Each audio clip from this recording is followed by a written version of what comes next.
C'est avec certitude le fait divers qui ces dernières années passionne le plus grand nombre de Français, l'affaire Xavier Dupont de Ligonnès. Du nom de ce père de famille catholique, aisé et rangé, qui du jour au lendemain a été accusé d'avoir abattu ses 4 enfants et sa femme, puis de les avoir enterrés sous la terrasse de leur maison près de Nantes. Après la disparition de toute une famille, 5 corps ont été déjà retrouvés.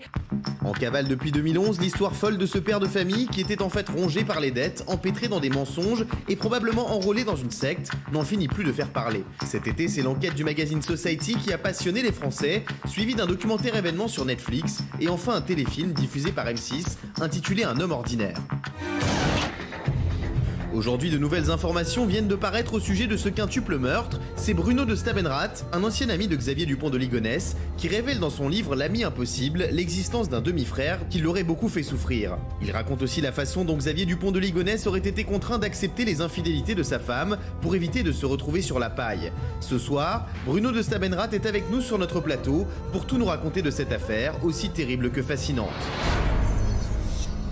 Merci Bruno d'être avec nous. Vous pouvez bien sûr réagir bien sûr autour de la table. Alors Bruno, vous dites que Xavier Dupont de Ligonnès, comme vous, il est né d'une famille très noble. Son père avait même le titre de comte. Mais son père, un bel homme chaleureux selon vous Bruno, a quitté le foyer quand son fils avait une dizaine d'années.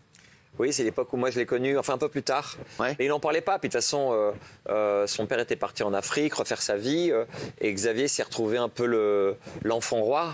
Seul au milieu des 3 femmes, et c'est une famille très heureuse. Moi, quand je l'ai connu en terminale, c'était un garçon, c'est pour ça que c'était mon ami aussi. Il aimait Elvis, les Beach Boys, les cabriolets, et il m'a jamais parlé de ça, enfin d'expliquer sa souffrance du fait que son père était parti. Et puis même un jour, il m'a organisé un déjeuner avec son père. Ah ouais. Auquel il n'a pas participé. Non. Et je lui ai dit, mais pourquoi tu veux que je rencontre ton père? Oui, il vous a organisé un déjeuner avec son père. Oui, En fait, je pense qu'il voulait... Alors, je me suis dit, est-ce que c'est sa mère qui a demandé à ce que je déjeune avec son père pour vérifier que j'étais un bon copain, n'allait pas emmener Xavier sur des pistes, voilà, quelles qu'elles soient, ou tout simplement, moi j'ai pensé que son père, qui était un homme très chaleureux et très curieux et très open-mind, voulait savoir pourquoi j'étais comédien, pourquoi, enfin tu vois, il voulait juste s'intéresser à ma vie. Alors Xavier Dupont de Ligonnès, il est né le 9 janvier 1961 à Versailles dans les Yvelines.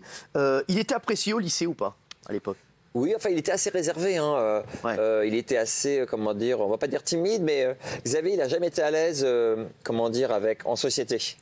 Quand il y avait trop de monde. Il paraît qu'il aimait bien sortir, vous disiez. Il aimait bien sortir, il aimait bien. Quand on avait 16 ans, 18 ans, enfin, heureusement. Mais après, moi, je suis parti à Paris, et lui n'était pas du tout mondain, n'était pas du tout parisien.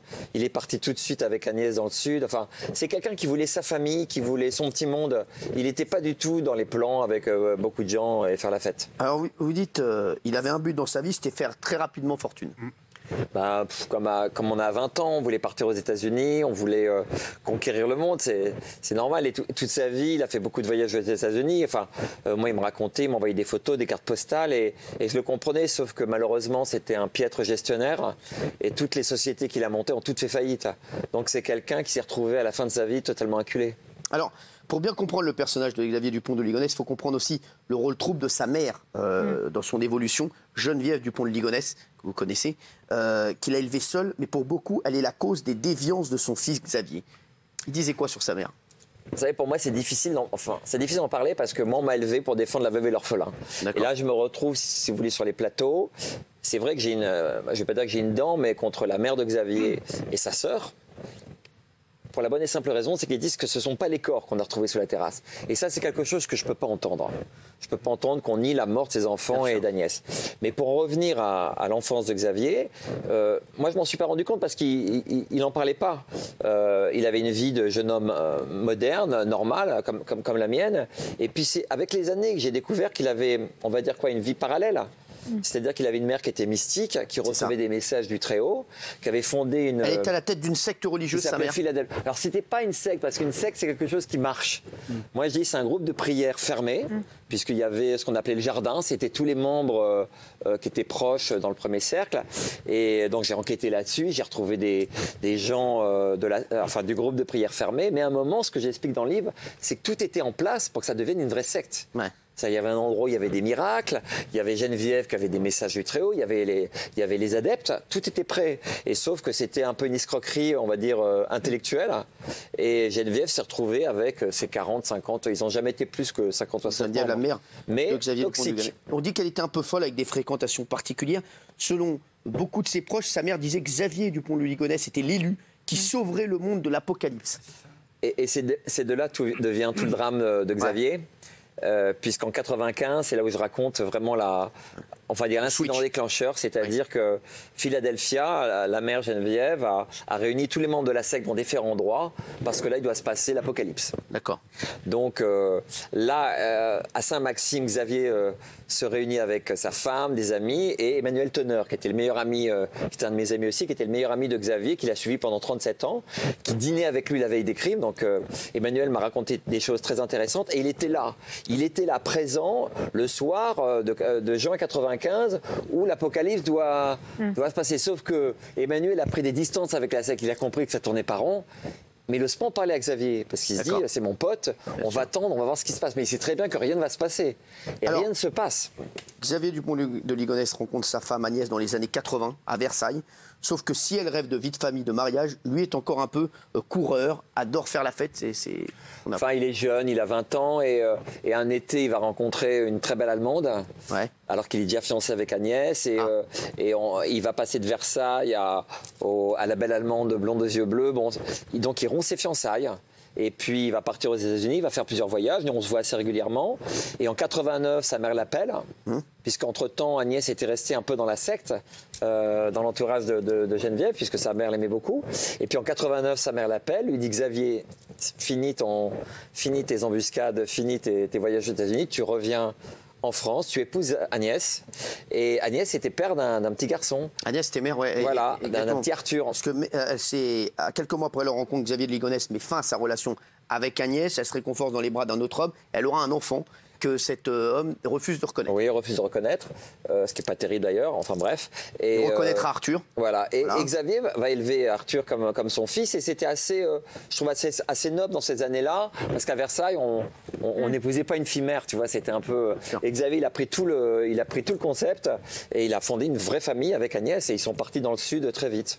Alors, sauf que le conte de fées rêvé par les deux amants ne verra jamais le jour, puisqu'après avoir été dans le Var, aux États-Unis, la famille s'installe à Nanterre. Et c'est à ce moment-là que débutent vraiment les galères. À Nantes, excusez-moi. Voilà. Nanterre. Et Nanterre, c'est plus proche. Et c'était quoi son métier exactement à Xavier Dupont de Ligonnès? On n'a jamais compris. Écoute, il a monté. Moi, je me souviens à l'époque en 2000, grâce à Internet, la bulle Internet, il a monté donc des sites, la route des voyageurs, la route des commerciaux, parce qu'il était tout le temps. En fait, Xavier, c'était quoi le mec qui est sur les routes toute la semaine. On sait ce qu'il faisait ou pas du tout? Bah oui, il était.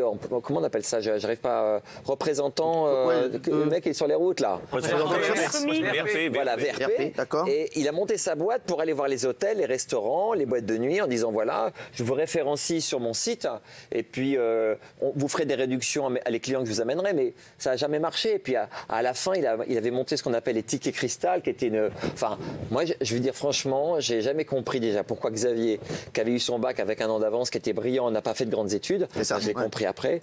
Et pourquoi il a monté des sociétés. Enfin, il n'était pas doué pour ça, quoi, tout simplement.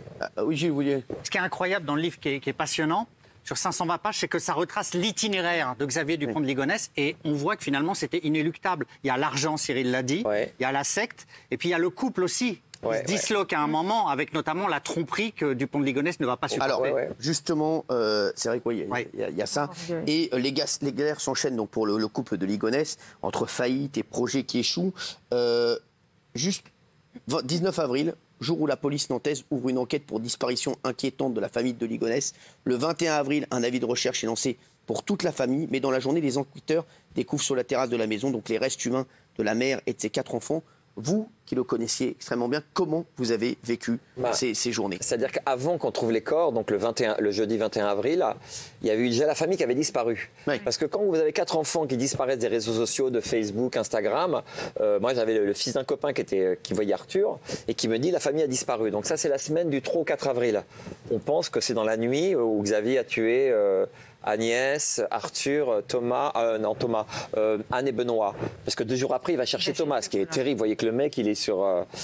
Bref, et donc la famille a disparu. Et puis une semaine après, on reçoit la fameuse lettre « Coucou tout le monde », où il dit « J'ai été exfiltré avec ma famille par la DIA, la brigade des stupes américaine ». Vous l'avez reçu cette lettre? Non, parce que c'était les gens de Nantes et sa famille proche, très proche. Parce qu'il avait des missions à chacun, reprendre les allocations, reprendre tous les sacs, apporter chez Emmaüs. Enfin, il avait fait une liste avec toutes les missions. Alors justement, regardez cette lettre envoyée aux proches, regardez. Dupont de Ligonnès explique dans son courrier qu'il a été approché par la DEA, donc le service des stupéfiants américains, pour infiltrer des trafiquants sur le territoire français. Je suis devenu un témoin essentiel dans un futur procès impliquant des hauts responsables du trafic de drogue internationale. Nous sommes donc pris en charge par le gouvernement américain et transférés aux USA. Si c'est vraiment la vérité, on va pas écrire ça à tout le monde. J'écris cette lettre sous contrôle, etc., etc. C'est la dernière lettre qu'on peut vous envoyer. Après, on disparaît, on part aux États-Unis, vous nous reverrez plus en expliquant pourquoi. C'est même pas vraisemblable. Ouais, sa lettre, c'est vraiment ça. Pour moi, sa lettre, c'est sa plus grosse erreur. Parce qu'il n'aurait pas écrit une lettre, on aurait cherché une famille avec 4 enfants. Donc la police aurait fait une autre démarche. Et puis dans cette lettre, il dresse donc la liste de tout ce qui va, donne les voitures, les chiens, les trucs, enfin c'est que des mensonges en fait, hein, c'est que des mensonges. Et la seule chose qu'il ne mentionne pas dans cette lettre, qui fait presque 8 pages, que tout le monde a vu depuis 6 mois, c'est la carabine, c'est la 22 long rifle. Alors qu'il aurait pu dire, je l'ai vendu sur Internet, ou je l'ai donné... Il n'en parle pas. Et pourquoi il n'en parle pas? Parce que c'est l'arme du crime. Alors, simplement. Sa mère et sa sœur pensent qu'il est innocent. Pour vous, il est coupable? Ah oui. Indéniablement. Ah oui, à 100%. Vous qui le connaissiez bien... Qui voulait tuer cette famille, franchement? Vous pouviez imaginer qu'il aurait pu faire ça? Non, mais non. Enfin, personne ne peut imaginer ça. Enfin, moi, je le connaissais depuis... Enfin, c'est un garçon que j'aimais beaucoup et personne ne peut comprendre ça. Mais si vous voulez, moi, la première question que je me suis posée quand l'affaire, quand on a trouvé les corps, quand on savait que Xavier était en fuite, c'est... Quand vous êtes copain avec quelqu'un, enfin, quand vous engagez en amour, en amitié... est-ce que vous fixez une limite? Est-ce que vous vous dites à ce moment-là, ça dépasse la limite, c'est plus mon ami? Moi, c'est pas dans mes valeurs. Et puis surtout que je suis pas le bon Dieu, je suis pas juge, je suis pas avocat, je dois me tenir à mon rôle d'ami. Ce qui ne veut pas dire que je ne juge pas et que je ne trouve pas ce qu'il a fait abominable. Mais pour moi, c'est important de comprendre, d'avoir la vérité et la justice, de savoir pourquoi Xavier, qui avait a priori, quand il était jeune, toutes les cartes en main pour réussir sa vie, est devenu l'assassin de sa propre famille. Alors, pour vous, est-ce que Xavier Dupont de Ligonnès est vivant? Ah oui, moi je le crois depuis le premier jour. Pour vous, il est vivant? D'abord parce qu'il faut beaucoup de courage pour se tuer. Il en faut plus pour se tuer que pour donner la mort. Si c'était tué, moi, ce qu'il y a à chaque fois, c'est qu'on l'aurait retrouvé. On aurait retrouvé le corps. Non, pourquoi? Non. Non, je pense pas. Enfin, je pense pas s'il avait pris un cargo et qu'il prend 1 litre de whisky, des médicaments et puis qu'il saute par-dessus bord, on le retrouve. Non. Mais ça, vous ne pensez pas, ça? Pour moi, c'était pas dans ses projets. Et puis, quand vous voyez tout le mode opératoire qui remonte quand même 1 an avant les crimes, vous comprenez que c'est un mec qui veut pas mourir. Ouais. Et un garçon qui va chercher son fils 2 jours après, alors qu'il a tué toute la famille, qui va le chercher à la gare en sachant qu'une heure après il sera mort, c'est quelqu'un qui voit loin. Pour vous, il est où? Alors, il y a plusieurs thèses. Il y a eu une thèse assez forte sur la Thaïlande, parce qu'il n'y a pas d'extradition. Il y a cette fameuse théorie dont je parle, qui est la théorie des 3 frontières, c'est-à-dire que si vous vous cachez dans le nord de la Thaïlande, que vous êtes près du Laos, de la Birmanie, du Vietnam, vous pouvez en une nuit franchir une frontière, si vous êtes repéré. Et Xavier, quand même, il était assez... il savait comment dire, la problématique des fugitifs en cavale. Il y a aussi l'Amérique du Sud, parce qu'il parlait couramment espagnol, et puis qu'il est brun aux yeux noirs, il peut passer inaperçu. Et il y a une dernière thèse qui date d'il n'y a pas longtemps, qui est l'Australie. Et c'est vrai que l'Australie, il en parlait beaucoup.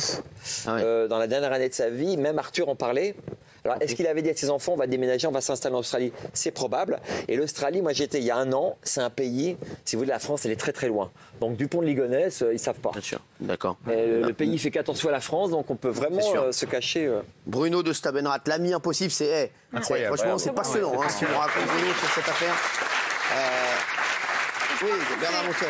Ce que je voulais dire, c'est que dans le bouquin, vous vous adressez à lui carrément, parce que là, vous vous dites carrément, c'est toi qui viendras à moi quand vous en aurez marre de le rechercher, quoi. Ah oui, je pense qu'il va vraiment. Bruno, s'il est vivant, je sais que c'est ce qu'il dit. On a l'impression que vous avez envie de lui dire. Sois un homme, assume tes actes. Sois un homme, assume tes. Si nous regardez ce soir, vous lui diriez quoi? Ah oui, prends-toi, assume.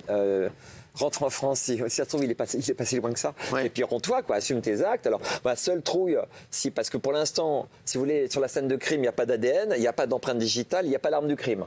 Donc, si, d'un point de vue strictement juridique, si demain on l'arrête, c'est à la justice de prouver sa culpabilité. Exactement. Ce qui n'est pas gagné.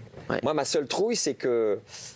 Mais je pense pas, mais ma seule trouille, c'est que devant la justice, ils disent c'est pas moi qui ai tué ma famille. Ça, ce serait l'horreur. S'il n'avait pas tué, il ne serait pas sauvé en même temps. C'est ça. Ouais, mais il peut dire j'ai eu peur qu'on croit que c'est moi. On va me tuer. Voilà, exactement. C'est un coup monté, c'est la DEA.